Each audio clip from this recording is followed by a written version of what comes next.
Hello everyone, welcome to 2022. That's right, it is January 1st, 2022, and I'm deciding to set myself a new goal, a new project for the year. You might remember, if you've been around for a while or if you've looked through my archive, there is a series called the Roguelike Monthly Marathon, where I try to beat as many roguelikes as I could in a month. Well, I figure, why not stretch that out and see how many roguelikes can I beat in a year?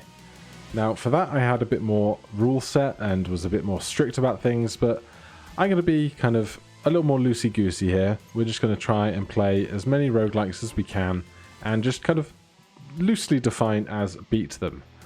So we are starting here in Bullets Per Minute, a roguelike rhythm-based first-person shooter, and I'm just deciding whether we're going to start on easy or hard for the new year. Let's start on easy. It's January 1st. Let's go easy.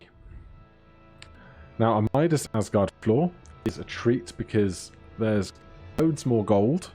However, it does come with the caveat that there's going to be no health drops this floor.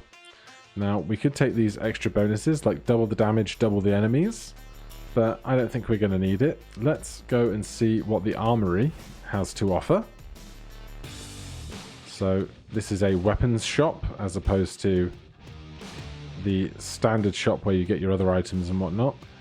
And none of these weapons particularly enthuse me. We could get a clip up, which gives us more ammunition in our clip, or damage up, but we don't have any cash for that either. So we're just going to start farming the rooms.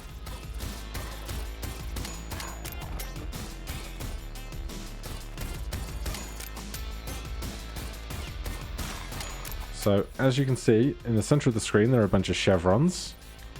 We have to shoot on the beat of those chevrons if we want to be able to fire our weapon, because if we just try and spam the button,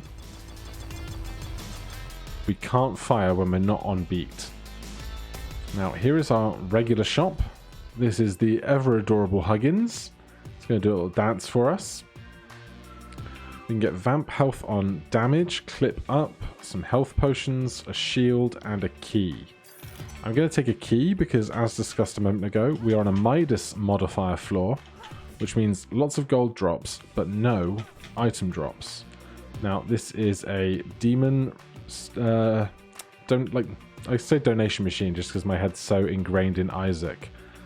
But you need to put keys in there if you want to get anything out of it. However, this door here may well end up being the source of spending for our key, because on a Midas floor we're not going to get any other keys. Apart from the one that we can shop for, none of the other chests or anything else will provide keys.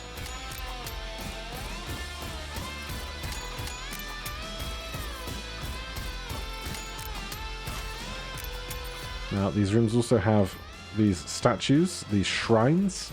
Most rooms will have one type of shrine or another, and those ones we can give a coin to, and they give us an ability up on our stats. You can see we have speed, range, luck, damage, precision, and ability. Each floor has a mini-boss. I mistimed the dodge. When you see the extra thick chevron appear, it means that the enemy is either going to be attacking the floor, or which you should jump for, or attacking directly at you and you should try and strafe to the side.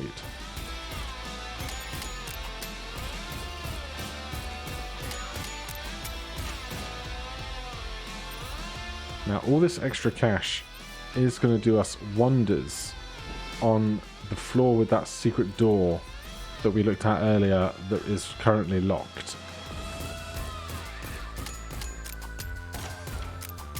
What I should also remember is that we have our right mouse button and our mega on E. That is the whole floor, so let's go attack our boss.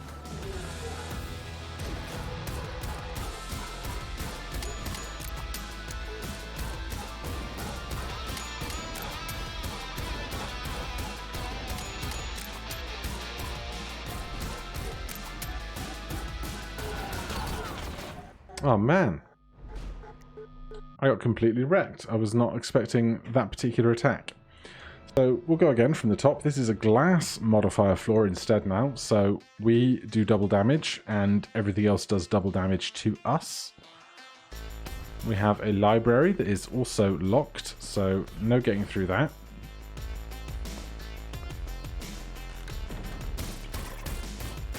And you can see that kind of splintered lava aesthetic on the ground.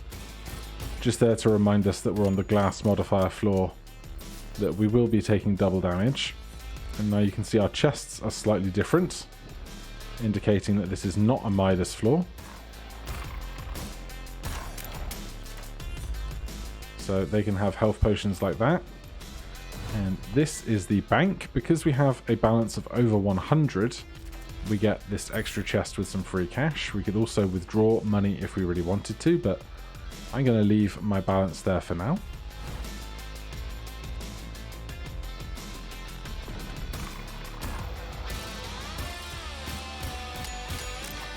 Now, some weapons only let you shoot on the main chevron that you can see in the center, but some do let you shoot on the half beat, like this pistol does. Here is Huggins' shop. We've got a range up. We've got the Pure Goodness bracelet. I think that's going to be the target of our desire, but we need one more gold. That is going to give us a stat up on all of our stats, and then if we carry that into the next floor, the stat up will be made permanent. And then when we walk into the next floor, we'll get a whole fresh round of stat ups. So let's go and buy that now. That's the bank, not the shop. That's what I get for not looking at the minimap correctly. Now, this floor does have the staircase to the basement as well. So you can see right now we basically have no stats at a +1. But now we have all of our stats either at a +1 or the basic first stat that goes under the symbol. Then when we eventually go to the next floor, you'll see all of those increase by another 1. And the extra 1 is permanent, even if we drop the bracelet.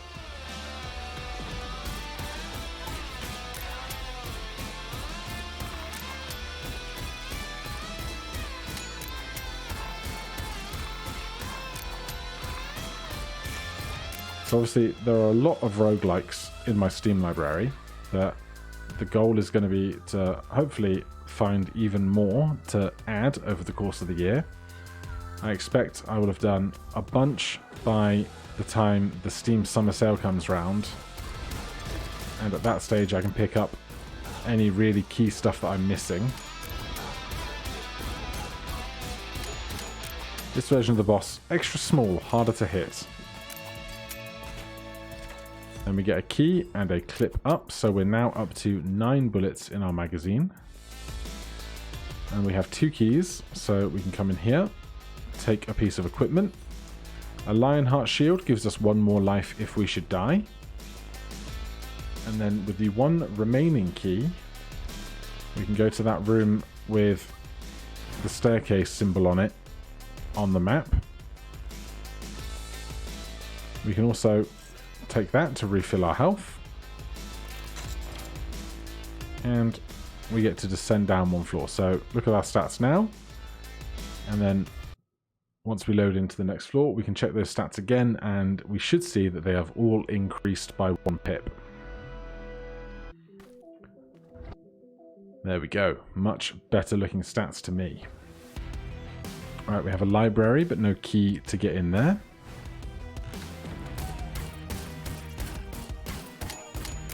Now, relatively, our damage is worse because last floor we were doing double damage. Who's left? Probably someone over here. So now that we are on basic damage, we just have to remember to shoot everything twice as much. Collect all the gold. Now we're looking for 2 particular rooms here, not the challenge room. There is 1 room with 4 pedestals, and each one contains an item for one of the 4 types of equipment slots. That's helmet, shield, gauntlets, and shoes.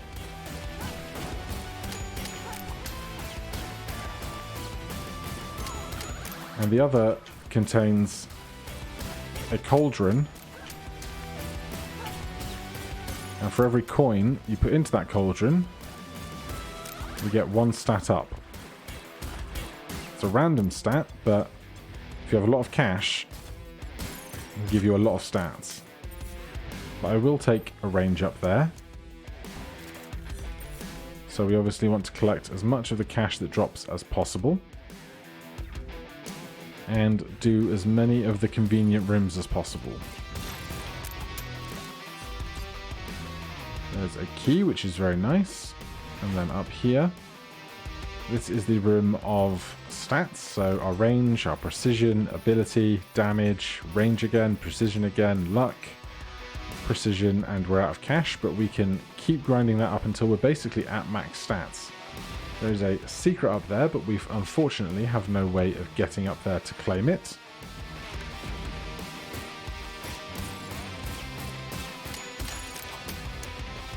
And that is a weapons chest. And we get one of the many types of shotgun, I believe. We do have 1 key, so we can come down here, pop that open. Shots penetrate walls and enemies. Yeah, go on then. So we're going to lose the max stats up that we get. But given that our stats have already increased considerably, I think it's worth it. And in this thing, we can put a coin into the hole and an item will appear. This is a max HP increase. And then we can keep cycling through cash to try and find other items. But I think the max HP increase will be fine. Now, I should probably fire this weapon before we're in combat, just to remind myself of the reload cycle. Okay, it's not a shotgun, it's 4 rounds, and then, interestingly, I think it's the only weapon that reloads in a single beat.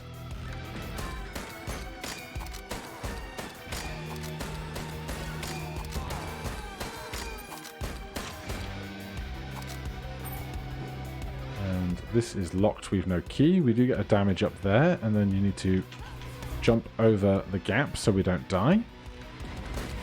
There's our mini-boss.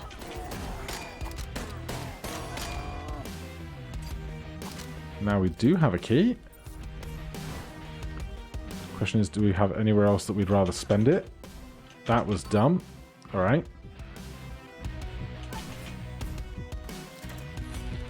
A generic speed up is not great. I'm just trying to think if we've left any health potions anywhere else on the floor, but I don't think we have.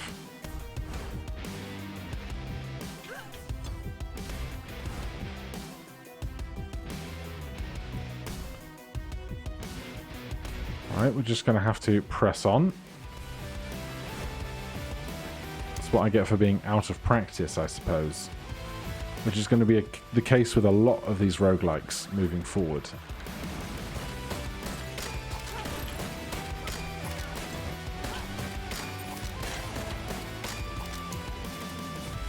There's not health, unfortunately. There's our boss that I would really rather fight with 1 extra hit in us. Take a range up. And before we fight the boss, we want to make sure we go and deposit the rest of our cash in the stat up cauldron. Oh god, that's a busy room.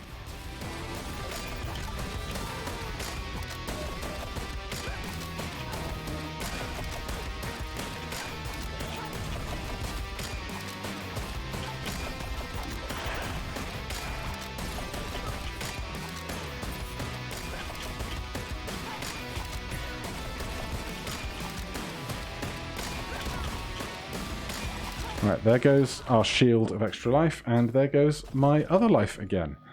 That room was murder. One more go in me. Obviously, I don't want these to get hours and hours long. But it would be nice to start the year off with a win.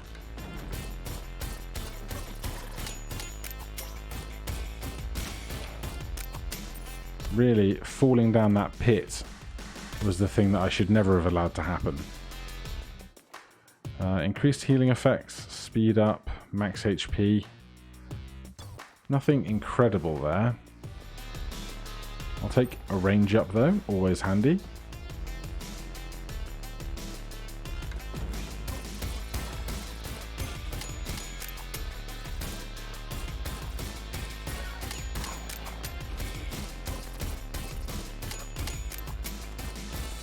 Generally, there's kind of like a order of importance for everything in my head when we walk into a room, and most commonly anything that can fly is a very big problem.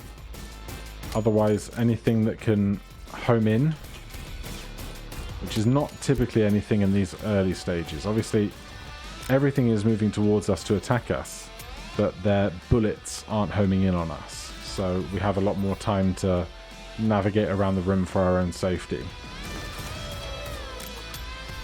Kill them immediately with our alternate attack on E. That gives us one key. Might as well... we can open this one. Auto aim is incredible, so the reticle has just gotten massive, and I think it's like a very large precision up, even though our precision stat doesn't change. Not sure. But you'll now see that the reticle in the center does a far greater job of homing in on any particular enemies that are within the square. Now, we do have another door to the basement. I'm inclined to take it, especially with this much cash.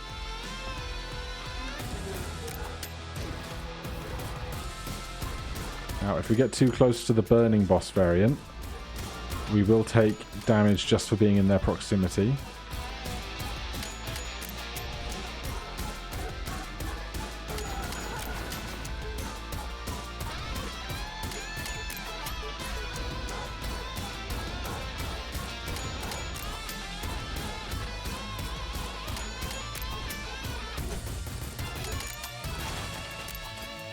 Don't have to be on beat for those final shots. They let you do those just as spammy as you would like.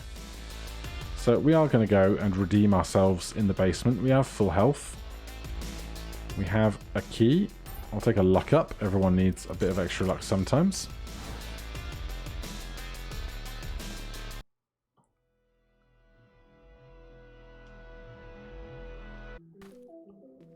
So a standard crypt. No extra doors anywhere else, so we'll press forward.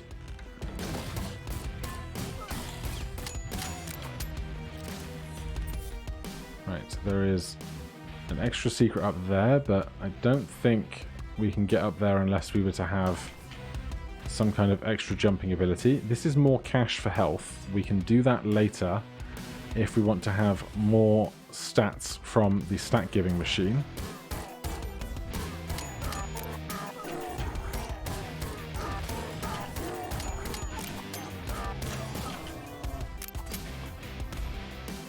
Mini boss done. Once you learn the patterns, they're not so bad.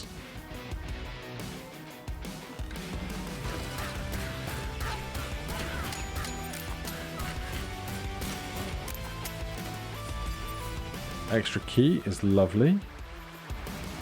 That's even more luck. Let's see. We do have enough money for a couple of weapons if we have the choice, but none of these handguns are anything that I particularly want. And I'm not going to pay 5 for a damage up when I can get 5 random stats for those same 5 coins later.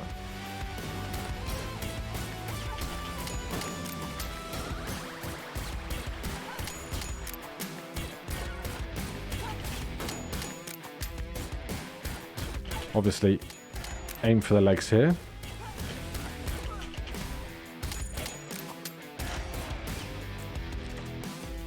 And we get speed and range up, which is a nice treat from a free chest. Not too often you get items from free chests.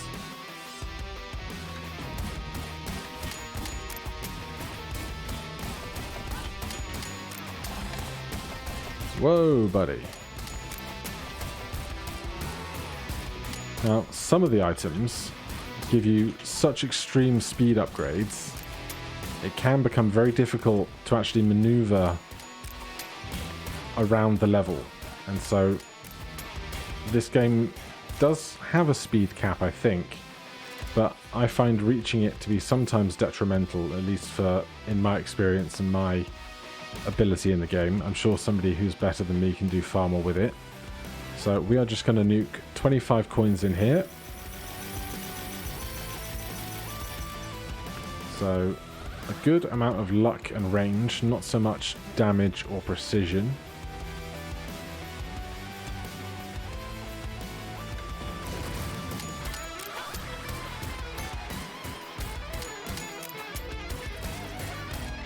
Must remember to use that ult more. It's very good. Destroy the eggs. I said destroy the eggs.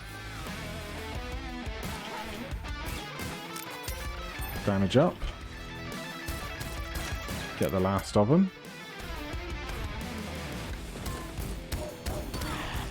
That was dumb. Oh, come on, game. Alright, clearly I'm very out of practice, but we will be back every day, 6:30 PM GMT, with some roguelike or another until we beat it, and then we'll probably just take it out of the rotation and then plow on and see how many we can beat in the course of the next year. But that's all for now. Thank you ever so much for watching. If you're enjoying the series, please do let me know. And if you have any recommendations for roguelikes you'd like to see, let me know those down in the comments as well. Thank you ever so much for watching. I hope you're having a great time, and I'll see you in the next one. Cheers.